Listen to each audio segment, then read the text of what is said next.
Procedimientos de diagnóstico. El diagnóstico de esta enfermedad es generalmente clínico y tiene cierta complejidad. Solo el 75% de los diagnósticos clínicos de esta enfermedad se confirman por estudios anatomopatológicos en la autopsia de pacientes que recibieron este diagnóstico. Se han desarrollado criterios para el diagnóstico de esta enfermedad. A continuación se presentan dos de estos criterios. El primero de estos criterios es el del Banco de Cerebros de la Sociedad de la Enfermedad de Parkinson del Reino Unido. Este criterio cuenta con 3 pasos. El primero es diagnóstico de parkinsonismo. Este primer paso evalúa la presencia de estos síntomas: bradicinesia y al menos uno de los siguientes síntomas: rigidez muscular, temblor en reposo e inestabilidad postural no causada por disfunción visual primaria, vestibular, cerebral o propioceptiva. El segundo paso son las características que tienden a excluir la enfermedad de Parkinson como causa de parkinsonismo.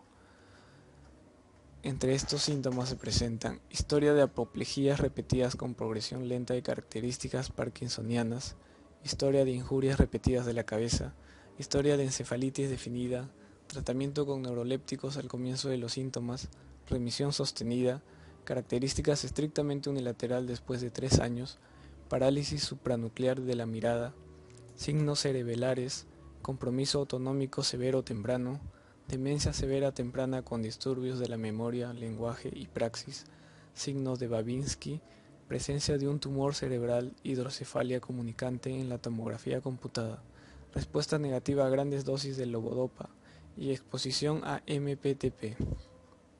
El tercer paso son las características que soportan un diagnóstico de enfermedad de Parkinson.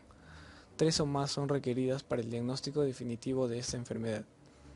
Comienzo unilateral, temblor de reposo presente, enfermedad progresiva, asimetría persistente afectando el lado del comienzo, excelente respuesta a la levodopa de 70 a 100%, corea severa inducida por levodopa, respuesta a la levodopa por mayor a 5 años y curso clínico de 10 años o más. El segundo criterio es el propuesto por Oliver, Gilman y Gelf en 1999. Este presenta 2 grupos de síntomas, los cuales son: el primer grupo, signos cardinales o de aspectos característicos de la enfermedad de Parkinson, que son temblor en reposo, bradicinesia, rigidez y comienzo asimétrico. El segundo grupo son los síntomas atípicos o aspectos sugestivos de diagnósticos alternativos. Características inusuales tempranas en el curso clínico: inestabilidad postural prominente en los primeros 3 años posteriores al comienzo de los síntomas, fenómeno de congelamiento en los primeros 3 años, alucinaciones no relacionadas a medicamentos en los primeros 3 años, demencia procediendo de los síntomas motores o en el primer año, parálisis supranuclear de la mirada o en el enlentecimiento de los movimientos verticales de los ojos, síntomas severos de disautonomía no relacionadas a medicamentos, documentación de una condición conocida que produce parkinsonismo y posibilidad de conectarlos con los síntomas del paciente, como consecuencia de lesiones cerebrales focales localizadas o uso de neurolépticos en los pasados 6 meses. Según estos 2 grupos de criterios, será el diagnóstico posible cuando se presencie de al menos 2 de los 4 signos cardinales, de los cuales uno debe ser temblor o bradicinesia, ausencia de síntomas atípicos, respuesta al uso de levodopa o dopaminérgicos, o ausencia de un adecuado tratamiento de estos.